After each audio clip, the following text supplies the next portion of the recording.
Okay, folks, so here we are doing renovation on a backyard. The house was worked on. Pool got put in, and the pool's always, look at all that concrete in there. And so it just totally destroys the landscape. So we're doing a renovation here. And this is master landscape contractor Louis Gamino, got his degree in horticulture, certified arborist.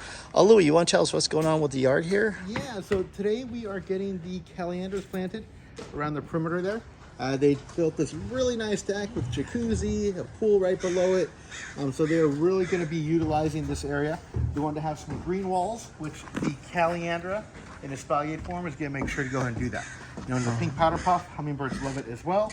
Those are getting installed. Then in the big area here where I'm at, they do have kids. The yard does have to function, so it's going to be sod coming in here, but we're going to irrigate it using drip irrigation. Ooh, got to do some videos on that. Can you tell us a little bit more about the irrigation over here? I see there's pipes. And so we're running the main line right now off of that. Okay, what do you mean main line? The main water line. So it's going to supply water to our irrigation valves. It's going to have constant water pressure on it. Correct. And okay. The valves will be located in the area here in the corner. And those will be Rainbird drip irrigation valves. It's going to irrigate the sods that's going to be installed here, as well as the calandras in the surrounding area. Now down here, it looks like there's a million parts to irrigation. That's the glue, and then just a million parts.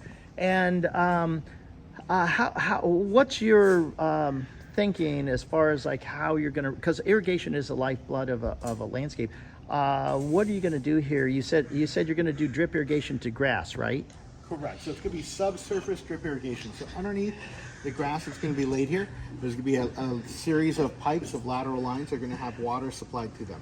And that water is going to go directly to the root system. It's not going to be irrigated the traditional way, which is an irrigation head, where you get the water, you throw it up in the air, you direct as best as possible where it lands. Here, 100% of what comes out of the irrigation system, drip tubing, is being applied directly to the root system. Okay, and then how many valves will it take to service that the drip for grass? We're probably going to use one valve for that area. Okay. How much? Roughly how much drip irrigation tubing you think it'll take for a yard this size? Easily 1,000 linear feet here. Okay. Easily, yeah. We'll have a final number once I get my tape measure. Okay. But yeah, anywhere from 1,000, 1,300 linear feet. Okay, and it's been said that you can literally save about half of the water usage over a traditional spray head system. Yep, that's correct. Okay, great. So, yeah, and then your plan is before you install the drip here, you're going to do rototilling, put soil amendment? Yeah, we're going to rototill, soil amendment as well. Okay. Get the soil prep for the drip irrigation to be installed. And also the calandra, the bushes on the fence that just got installed. Tell us a little bit about those. So those are calandras in espalier form, meaning it's going to grow more so horizontally and vertically as opposed to developing a round canopy. So stay tight to the wall.